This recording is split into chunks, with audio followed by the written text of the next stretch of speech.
ان لوگوں نے جب اس طرح کی باتوں کو خطوط میں لکھ کے حضرت امام حسین علی مقام تک ان خطوں کو پہنچایا، حضرت امام حسین نے فرمایا اے لوگوں، اب وہ وقت آ گیا ہے جس وجہ سے مجھے پالا گیا، اب وہ وقت آ گیا ہے جس وجہ سے مجھے پوسا گیا، اب وہ وقت آ گیا ہے جو میرے نانا نے اپنے بیٹے کو دے کر، اپنے بیٹے کو میرے اوپر فدیہ کر کے میری جان کو بچایا تھا، آج مجھے اپنی جان کو قربان کرنے کا وقت آ گیا۔ حضرت امام حسین علی مقام نے 3 شعبان کو اپنے گھر والوں میں کہا کہ چلو تیاری کرو،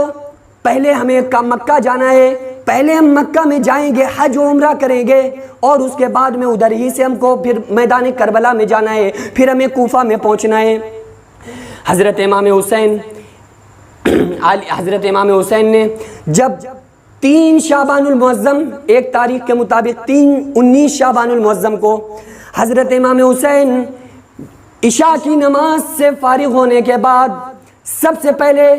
اپنی ماں سیدہ طیبہ طاہرہ فاطمہ الزہرا سلام اللہ علیہا کے روضے پر پہنچتے، ان کی مزار مقدس پر پہنچ کر حضرت امام حسین علی مقام علیہ السلام نے کچھ باتیں کہیں، کچھ الفاظ کہے۔ علماء فرماتے ہیں، بابا فرید الدین گنج شکر رحمۃ اللہ علیہ لکھتے ہیں، حضرت امام حسین علی مقام علیہ السلام اپنی ماں سیدہ فاطمہ الزہرا کے روضے پر جاتے ہیں اور فرماتے ہیں کہ اے میری ماں سیدہ، آج وہ آپ کا پیارا بیٹا جس کو آپ نے اپنے ہاتھوں سے پالا تھا، پوسا، پرورش کیا، بڑا کیا، جب میں کبھی بیمار ہوتا تھا تو آپ فوراً اللہ کے حضور میں دعائیں کرنے لگ جاتی تھیں اور میری شفا کے لیے اللہ سے دعائیں مانگنے لگتی تھیں۔ آج وہ آپ کا لخت جگر جو اسی مدینہ میں پلا، اسی مدینے میں بڑا ہوا، لیکن آج وہ آپ کا مدینہ چھوڑ کر کے جا رہا ہے، آج آپ سے دور جا رہا ہے، آج آپ کو الوداع کہہ کے جا رہا ہے۔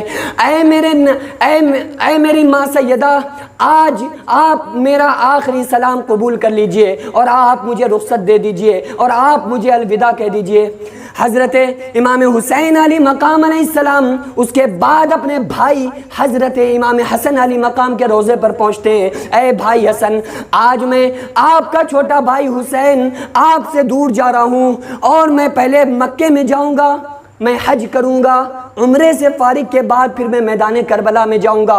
امید ہے کہ آج کے بعد میں آپ کے روضے پر کبھی نہ آ سکوں گا، آج کے بعد میں آپ کے پاس کبھی نہ آ سکوں گا، آخری سلام میرا آپ قبول کیجئے۔ اس کے بعد آپ نے پوری رات اپنی ماں اور اپنے بھائی امام حسن کی مزار مقدس پر گزار دی۔ دوسرا دن آیا، آپ بعد نماز مغرب آپ اپنے نانا جناب محمد رسول اللہ صلی اللہ علیہ وسلم کی بارگاہ میں پہنچ جاتے ہیں، گنبد خضرا کے اندر پہنچ جاتے ہیں۔ اے میرے نانا جان، یا رسول اللہ صلی اللہ علیہ وسلم، آپ جانتے تو ہیں آپ کے در پہ کون آیا ہے، آپ جانتے تو ہیں آپ کے قبر اطہر پر کون آیا ہوا ہے۔ نانا، آپ کا وہ پیارا نواسا حسین آیا ہے جو روزانہ آیا کرتا تھا، لیکن آج میرا آنے کا مقصد اور آنے کا طریقہ بالکل الگ تھلگ ہے۔ آج میرا آنا اس وجہ سے ہے کہ شاید آج کے بعد میں آپ کے در پہ کبھی حاضر نہ ہو سکوں گا۔ آج آپ کا بیٹا، آج آپ کا نواسا، آج میں آپ کے در پہ حاضر ہوا ہوں آخری سلام کے لیے۔ اے میرے نانا، آپ کے در پہ آپ کا وہی بیٹا حسین ہے، جب آپ نماز میں کھڑے ہوتے تھے تو میں آپ کے آ کر پاؤں کو پکڑ لیا کرتا تھا۔ اے میرے نانا صلی اللہ علیہ وسلم، آپ کا وہی بیٹا حسین آج آپ سے جدا ہونے والا ہے۔ جب آپ رکوع کی حالت میں ہوتے تھے تو وہ آپ کے دونوں پیروں کے درمیان آ جاتا تھا۔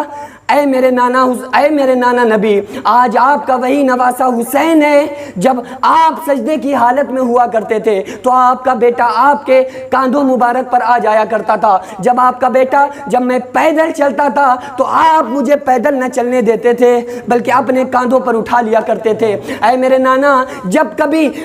مجھے کھیلنے کا دل کرتا تھا، مجھے کھیلنے والے بچے نہ ملتے تھے، اے امام الانبیاء، اے میرے نانا، آپ میرے ساتھ بچہ بن کر میرے ساتھ کھیلا کرتے تھے، لیکن آج اپنے نواسے کا آخری سلام قبول کر لیجئے۔ آج آپ کا پیارا نواسا آپ سے دور جا رہا ہے، آپ کو الوداع کہنے کے لیے آیا ہے۔ اے میرے نانا، دعا کیجئے گا اللہ تعالی ہم کو صبر جمیل عطا فرمائے، اور اللہ تعالی ہمیں ان ظالموں کے مقابلے میں ہم کو فتح عطا فرمائے۔